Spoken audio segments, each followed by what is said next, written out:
Greetings, my name is Kerry and welcome back to my channel.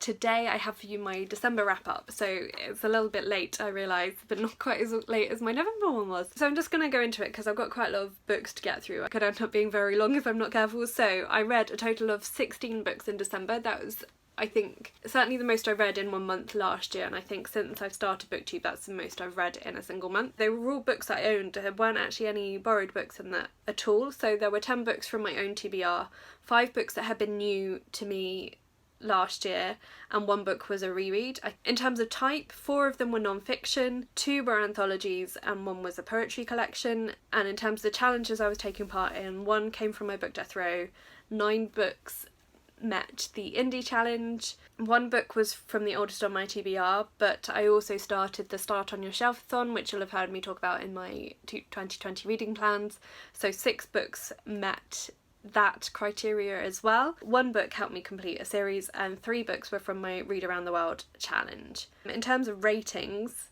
I gave 2 books 3 stars, 8 books 4 stars and 6 books 5 stars, so again a very solid reading month for me. In fact, it's been a really good year. I think I'm going to be doing my 2019 wrap up later, but my ratings have been really strong. I think I've really hit my groove of reading books that I'm really going to enjoy, because to me 3 stars isn't a bad rating. That means I enjoyed the book but I wouldn't reread it. So anyway, without any further ado, I'm going to go into the book. I always go from my lowest rated through to my highest rated, so the first book that I gave 3 stars to was My Last Duchess by Daisy Goodwin. This was my book from my book Death Row and it was also one of the oldest on my TBR. This one I actually don't have anymore because I gave it to my mum because it's the sort of book I thought she'd really enjoy. So it is a historical fiction about an American heiress who is brought to England by her mother in hopes of getting her a good match to someone from the English upper crust. So she actually ends up marrying a duke, and there's a lot of sort of intrigue that goes along with that of how she tries to find her way in British society. Some bits of it I really enjoyed. I found the main character a little bit irritating, to be fair. Like a lot of these sort of historical romance novels, they annoy me because if the characters just talk to each other, then a lot of their problems would not happen. So I realised that if it's historical fiction that is mainly focused on a romance plot line, then that's not gonna interest me as much as like historical fiction with mystery or other aspects to the plot. This one was almost pure romance and that is not for me really. But it wasn't unenjoyable.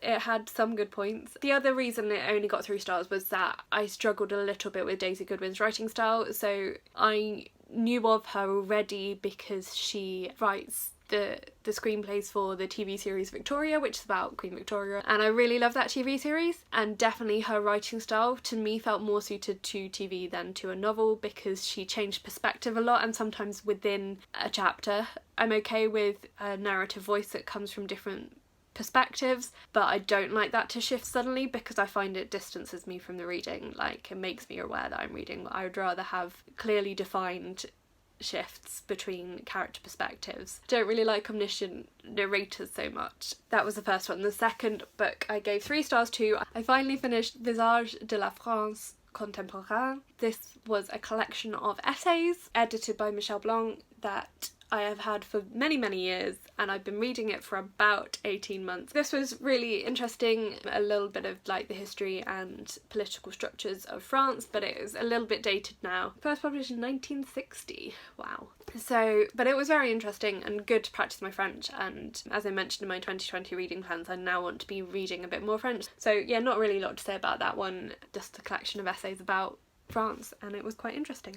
So on to my 4-star reads. There were quite a lot of these, there were 8 4-star reads. The first one of these was The Stolen Kingdom by Bethany Atazadeh. So Bethany Atazadeh is an author tuber. I really enjoy her channel. I will link it in the description for you. This is the first in her fairy tale retelling series, and it was really good. This was a retelling of Aladdin from the perspective of the princess character. So in this book she is called Princess Ari. In the society she lives in, many of the people are recipients of what is called a gift, which has come from the association with the Jinni in their ancestry. If men have gifts, they're allowed to use them, but if women are discovered to have a gift, then they are considered incapable of coping with being able to use that gift, and they have it removed from them, which generally ends up with the women not surviving. And the men are often found to abuse the use of their gifts, they're abusing their power. It's quite a clever picture of the way society often is, that women are undermined and put down and not allowed to use their gifts, whereas men abuse their power. Ari, the princess, has a gift that she has to keep secret, and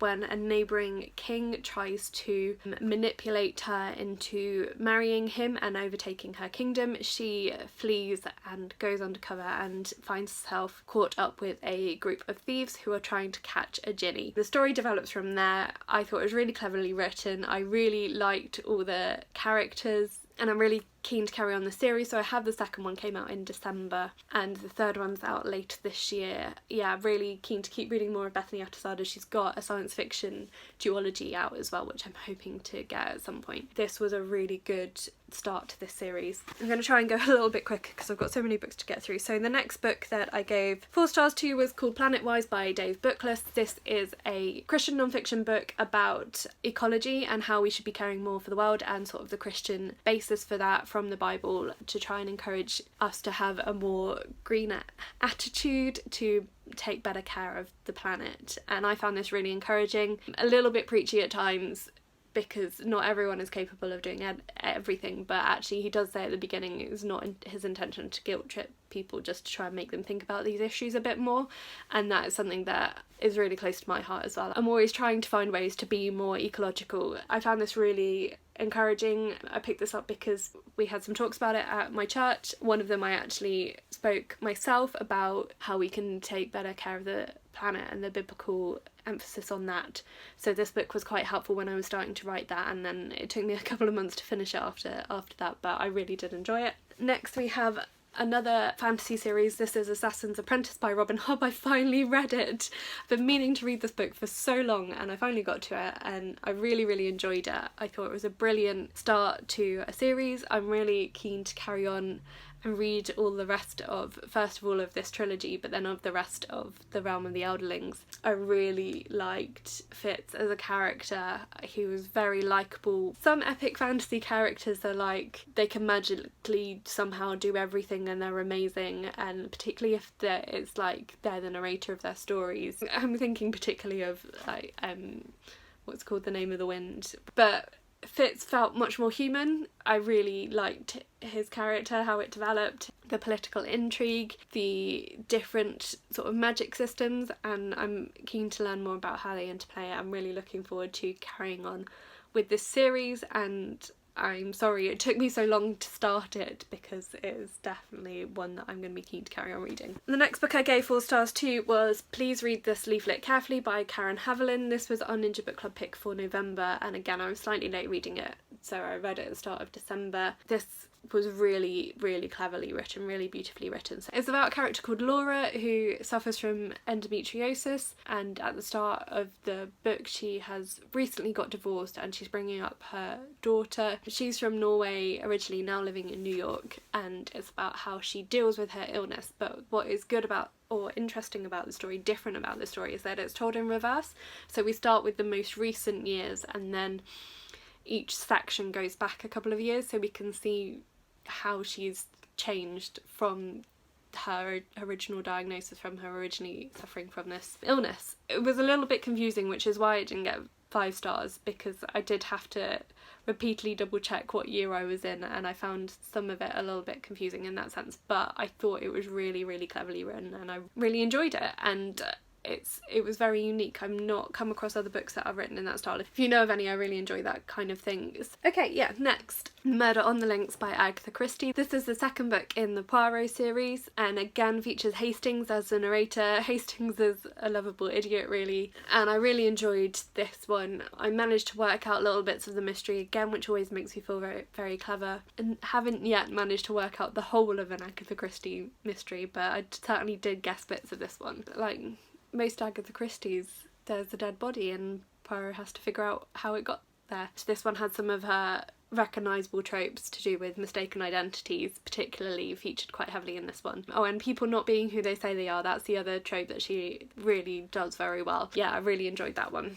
Next, another one I finally finished just in time before the end of the year was, and it's slightly broken out my Grimm's Fairytales collection. So I also gave this one 4 stars on the strength of the stories that I enjoyed. I really enjoyed. There are some very strange stories in here. A lot that aren't particularly famous or well known. There's like several stories that we sort of focused on and they've become a real part of the popular imagination. Ones like The 12 Dancing Princesses, Cinderella, Hansel and Gretel, Rapunzel, The Frog Prince. Yeah, so there's some really well-known ones in here and a lot that I'd never come across before, some of which I really enjoyed and some of which were very weird. Great little collection. It fell off my shelf and it got a bit bashed, so I need to try and find a way to fix that without making it look worse than it already does. But I really enjoyed this collection. I do like fairy tales. As I say, some of these were very strange but were still worth reading them all and like actually just widening my knowledge of that genre. Yeah, if you can get your hands on an original collection of Grimm's fairy tales, they're definitely worth a read, and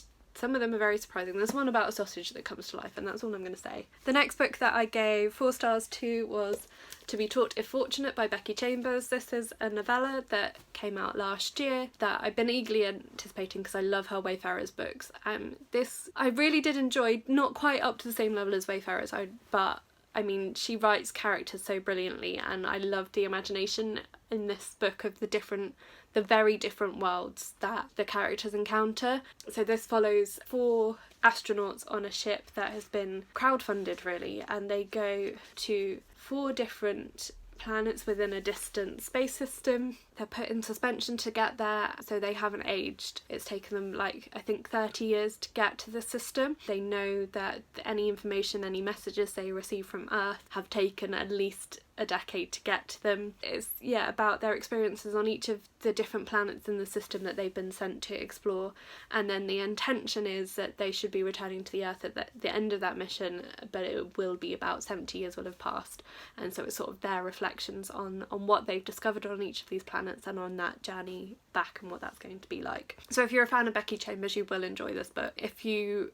have not read any Becky Chambers yet, this actually I think could be a good place to start because it is more focused on humans and human experience than maybe the Wayfarer series is, which brings in a lot of other planets, a lot of other alien species, whereas this is very much about human experience. So really enjoyed that one. And then finally the last book I gave 4 stars to was a poetry collection called Against Healing, which was a collection of poetry from I think it's 9 different Korean poets, all translated by Emily Jungmin Yoon.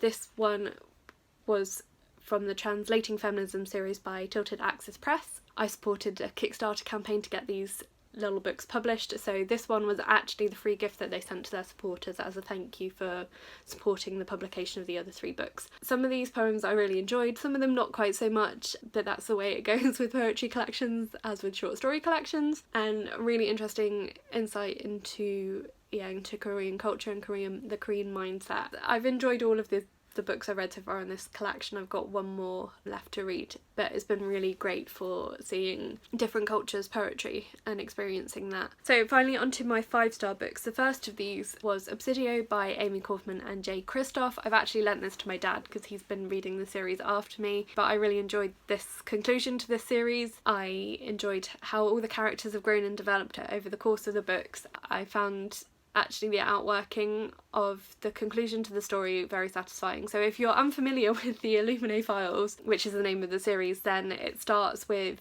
a large corporation attacking an illegal mining operation on a planet and trying to take that planet for themselves. The planet is owned by the rival corporation, and so it triggers the start of this intergalactic war. This book returned to the situation on the planet and the survivors and how they've been coping with things while the other events of the other books have been going on, both on the ships and on the space station. I thought it was a really good conclusion to the series. I liked the way all the bits started to fall into place with the story, and I thought it was really cleverly put together, and I very much enjoyed it. I don't really have a lot more to say about that because those books are highly praised across booktube, so really worth reading. They're told in mixed media format as well, so they're quite quick, easy read. Really good books, really enjoyed that series. And the next book that I gave 5 stars to was a reread, and it was one of my favourite books of 2017 when I first read it. It was one of my favourite books of last year. So this is called Those Who Wait by Tayna and Marlow. This is a collection of retellings of stories from the Bible about characters who had to wait for something, and it's linked in with the season of Advent, which is the run up to Christmas. Each week of Advent focuses on a different group of people from the Bible. This book follows that. It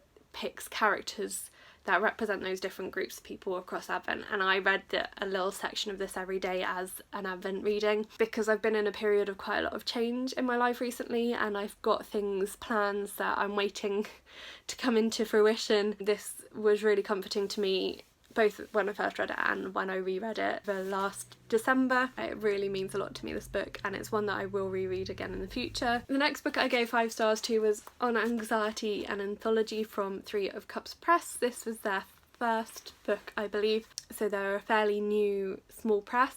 I picked this up, I've been meaning to read it for ages, but I picked this up because one of the reasons I needed to take some time off in December from BookTube was because my anxiety had got particularly bad. Reading this actually really helped me to cope working through what I was feeling, because a lot of the experiences in this book resonated with what I was feeling. So this is a collection of short stories, poetry and essays, and some artwork as well about what it feels like to live with anxiety. It just really made me feel seen. The one that really stood out for me, let's see if I can remember which one it was.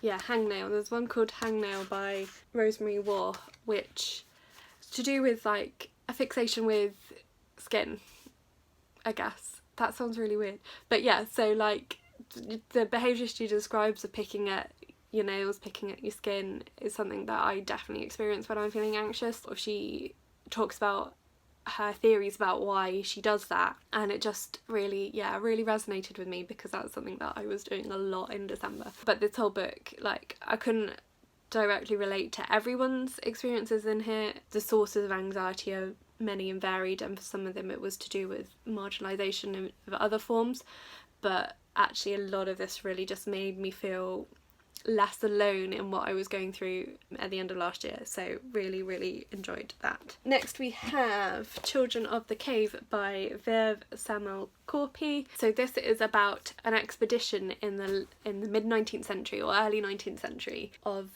an explorer and his assistant and their group of assistants who go to try and find a lost civilization. What they actually find is a group of children that live in a cave that have animal qualities.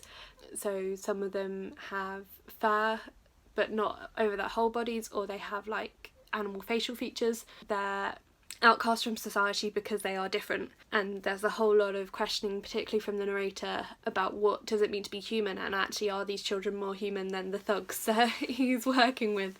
It was really cleverly written as well. It's written as if it's the narrator's diaries, but as if parts of them have been lost. It's his records of the expedition, but it was really cleverly structured, so it feels like you are actually reading a real report of this obviously fictional situation. But I really enjoyed this book. I thought it was really clever, and it just carries on the tradition of Perrine Press publishing excellent books. They're an independent publisher that I'm always going to shout about because their books are brilliant.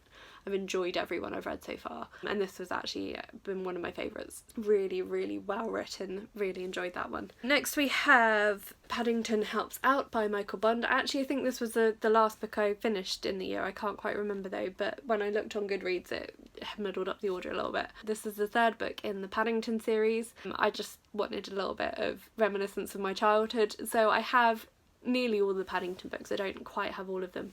I can't remember which ones I actually read as a child and which ones I haven't, so I'm not classed as a reread because I don't know if I'd read it before or not. I'm quite familiar with all the Paddington stories though because I have the DVD collection of the old TV series as well, which is something I used to watch as a child, as well as reading some of the books. This is just more of the adventures of the lovable bear from Peru, and some of my favourite stories were in this one. The one where he goes to Yorkshire is one of my favourite stories of all of them. Really enjoyed getting back into Paddington's mind and world and spending time with these really dear characters. And then the final book that I gave 5 stars to is another quite short one. This was called In the Name of Jesus by Henri Nouwen. This is based on a series of talks he gave to a group of people at seminary about what does it mean to be a Christian leader, and he shares his experiences of moving from being teaching in seminary himself to serving a community of people with learning disabilities, and how that changed his perspective on what leadership means. And I found it really powerful actually.